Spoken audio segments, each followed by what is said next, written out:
ڕێز و سڵاو بۆیەوە بینەرانی خۆشەویستی تەلەڤیزیۆنی کۆمەڵە بە یارمەتی هاوڕێیانی هاوکارم هاتوومەتەوە خزمەتتان بۆ پێشکەشکردنی گەشتی هەواڵەکانی ئەمڕۆی سێشەممە.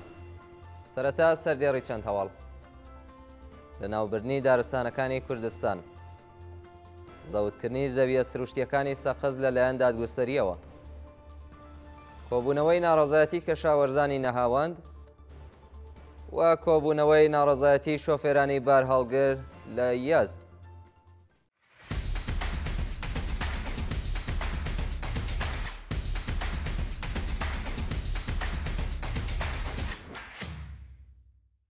لە ناوبردنی دارستانەکانی کوردستان،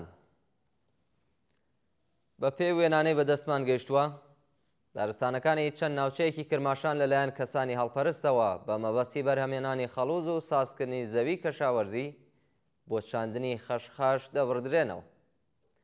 بە پێی وێنانە دارستانەکانی ناوچەکانی عوسمانوەند، هۆزمانوەند و جەلالوەندی فیروزاوای کرماشان بە مەبەستی بەرهەمهێنانی خەڵوز و هەروەها چاندنی خەشخاش لەلایەن کەسانی نزیک بە حکوومەتەوە دەبڕدرێنەوە.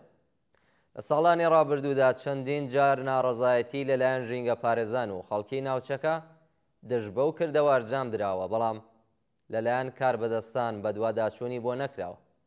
بە وتەی خەڵکی ناوچەکە هۆکارەکەی ئەوەیە کە ئەو کەسانە زۆر بەیان سەر بە دەوڵەت. زەوتکردنی زەویە سروشتیەکانی سەقز لەلایەن دادگوستەریەوە، بە پێی راپۆرتەکان بەلانی کەم 3 هێکتار زەوی سروشتی ناوچەی قەوخی سەقز لەلایەن دادگوستەری و ئیدارەی ئەوقافیە و شارەوە زەوت کراوە کە ئەمەش بووەتە هۆی تووڕەیی خەڵک. بە پێی راپۆرتە بەشێک لە زەویە سروشتیەکانی ئەم ناوچەیە بەبێ هیچ ڕوونکردنەوەیەک و بە ڕێکەوتنی دادگوستەری و ئیدارەی ئەوقافیە و شارە زەوت کراوە و ئامانجی ئەم ڕێکەوتنە دابەشکردنی زەویەکان لە نێوان هەندێک کەسی سەربەڕژیمە. جێگای ئاماژەیە پێشووتر هەندێک لە زەویەکانی شارۆچکەکانی گوڵان، دانشگا و هەروەها بلواری شۆڕا لەلایەن کارمەندانی دادگوستەری و ئیدارەی ئەوقافەوە بەبێ بەڵگە زەوت و دابەشکراون.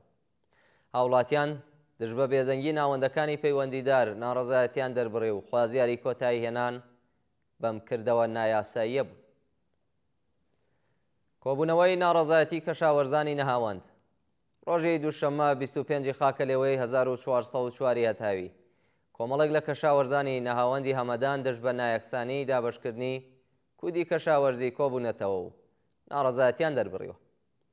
کەشاوەرزانی ناڕازی ئاماژەیان بۆەوە کردووە کە سەرەڕای بەڵێنەکانی بەرپرسان هێشتا کودی کەشاوەرزی بە شێوازێکی عادڵانە و یەکسان لە نێوان جوتیاراندا دابەش ناکرێت و ئەمەش بووەتە هۆی گەیشتنی زیانێکی زۆر بە بەرهەمەکانیان. ناڕازیان خوازیاری ڕوونکردنەوە لەسەر شێوازی دابەشکردنی کودی کەشاوەرزی و هەروەها سزادانی بەرپرسانی ئەو کردەوە نایاساییە بوون. بەرزڕاگرتنی یادی کۆڵبەرێکی گیانبەخت کردو لە شاری سەردەشت ڕۆژی دووشەممە 25 خاکە لێوەی 1404 هەتاوی یادی مێهرداد عەبدوڵڵازادە کە ساڵی ڕابردوو بە شکنجەوازار لەلایەن هێزەکانی ڕژیم لە سنووری سەردەشت گیانی لەدەستا لەلایەن بنەماڵە و دۆستانەوە بەرز ڕاگیرە. مێهرداد عەبدوڵڵازادە تەمەن 17 ساڵ و خەڵکی شاری سەردەشت ڕێکەوتی 25 خاکە لێوەی 1403 لە سنووری سەردەشت کەوتە بەردەستڕێژی گولەی هێزەکانی ڕژیمی کۆماری ئیسلامی و بریندار دەبێت. دواتر بە برینداری لەلایەن ئەو هێزانەوە ئەشکەنجە وازارە درێت و لە بەرزاییەوە دەخرێتە خوارەوە و گیانی لەدەستەدات. هەڕەشەی لە سێدارەدانی 13 قوتابی ئەشکەنجەدراو لەلایەن مامۆستاکەیانەوە. بە پێی وێنانەی بەدەستمان گەیشتووە ئەو مامۆستایە کە 13 قوتابی لە گوندی کەرجۆی شاری سنە ئەشکەنجەدا بوو هەڕەشەی یادامی لە قوتابیان کردووە. بە وتەی خوێندکارانی قوتابخانەی قەڵەمچی گوندی کەرجۆ سەربە شاری سنە مامۆستاکەیان دوای ئەشکەنجەی منداڵان هەڕەشەی لێکردوون کاگەر ئەو کردەوەی بۆ بنەماڵەکانیان ئاشکرا بکرێن دۆسییان بۆ ساز دەکات و بە پێی و دۆسیەیە سزای سێدارەیان بۆ دەردەچێ و ئەو سزای لە تەمەنی 18 ساڵیدا جێبەجێ دەکرێت. ئەو مامۆستای ڕۆژانی پێشوو دوای ونکردنی ئامێری شەحنی تەلەفۆنەکەی قوتابیەکانی بە تۆمەتی هەڵگرتنی ئەو شەحنە ئەشکەنجە کردبوو لە ئەنجامدا یەکێک لە قوتابیەکان بەهۆی سەختی برینەکەی بۆ نەخۆشخانە گواسترا بوو. یان لەدەستان و برینداربوونی دوو کرێکار لە شارەکانی ئیلام و ئیسفەهان. بەپێی راپۆرتی ڕێکخراوەکانی مافی مرۆڤ، دوو کرێکار لە شارەکانی ئیلام و ئیسفەهان بەهۆی نەبوونی ئیمەنی شوێنی کار تووشی ڕووداو بوون و گیانیان لەدەستەوە. بەپێی و راپۆرتە کرێکارێکی تەمەن 47 ساڵ و خەڵکی شاری ئەیوان لە کاتی چاکردنەوەی بار هەڵگرێکدا تووشی ڕووداو دەبێت و بەهۆی سەختی برینەکانیەوە گیانی لەدەست دەدات. هەروەها کرێکارێکی ئاژەڵدار لە شاری ئیسفەهان بەهۆی کەوتنە بەر قەتار بە سەختی بریندار و ڕەوانەی نەخۆشخانە دەکرێت. جێگای ئاماژەیە کە ساڵانە بەهۆی بایەخنەدانی ڕژیمی کۆماری ئیسلامی بە ئیمەنی شوێنی کار ژمارەیەکی زۆر لە کرێکاران تووشی ڕووداوی کار دەبن و یان کە گیانیان لەدەست دەدەن یان بریندار و کەمەندامە بن. کۆبوونەوەی ناڕەزایەتی شۆفێرانی بار هەڵگر لە یەزد. ڕۆژی دووشەممە 25 خاکە لێوە کۆمەڵێک لە شۆفێرانی بار هەڵگر لە شاری یەزد دژ بە نەبوونی بار و داهات کۆبوونەوە و ناڕەزایەتیان دەربڕی. ناڕازیان دژ بە خراپی دۆخی ژیان و معیشەتی ئەمانیان گرت و ئاماژەیان بەوە کرد کە بۆ چەند هەفتەیە کێشەی نەبوونی بار و داهاتیان هەیەوە ئەمەش بۆتە هۆیەوەی کە ناتوانن بژێوی خۆیان و بنەماڵەکانیان دابین بکەن.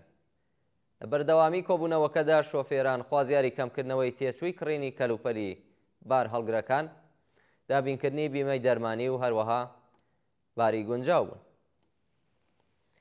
دەست بەسەرکردنی دوو هاوڵاتی بەلوچ لە ئیرانشار ڕۆژی 16 خاکە لێوەی 1404 تاوی دوو هاوڵاتی بەلوچ لە شاری ئیرانشاری سیستان و بەلوچستان لەلایەن ناوەندە ئەمنیەتیەکانەوە دەست بەسەر و ڕەوانەی گرتوخانەکانی ئەو ناوەندە دەکرێت. بە پێی راپۆرتی حاڵوەش دوو هاوڵاتی بەلوچ بە ناوەکانی ساجد فەڕۆخ تەمەن 25 ساڵ و سابر فەڕۆخ تەمەن 29 ساڵ دوو برای خەڵکی شاری ئیرانشار بە هێرش هێزەکانی ڕژیمی کۆماری ئیسلامی بۆ سەر ماڵەکانیان دەست بەسەر و دواتر هەڕەشەیان لێکردوون کە لە ئەگەری هاوکاری نەکردن لەگەڵ هێزەکانی دارایی تڵاعەتی ئەو شارە باقی خێزانی و بنەماڵەش دەست بەسەر دەکرێن. جێگای ئاماژەیە کە سەرە ڕای بە دوواداچوونی بنەماڵەکانیان لە سەردۆخی تەندروستی و هەروەها شوێنی ڕاگرتنیان تا کاتی داڕشتنی ئەم هەواڵە سەبارەت بەو دوو بەندکراوە هیچ زانیاریەک لە بەردەستا نییە. وە دوایین هەواڵمان سەبارەتە بە لە سێداردانی سێ بەندکراو لە زیندانەکانی زاهێدان و سپیداری ئاهواز. ڕۆژی دووشەممە 25 خاکە لێوە سێ بەندکراو بە تۆمەتی کوشتنی بان قەست لە زیندانەکانی سپیداری ئاهواز و ناوەندی زاهێدان ئیعدام کراون.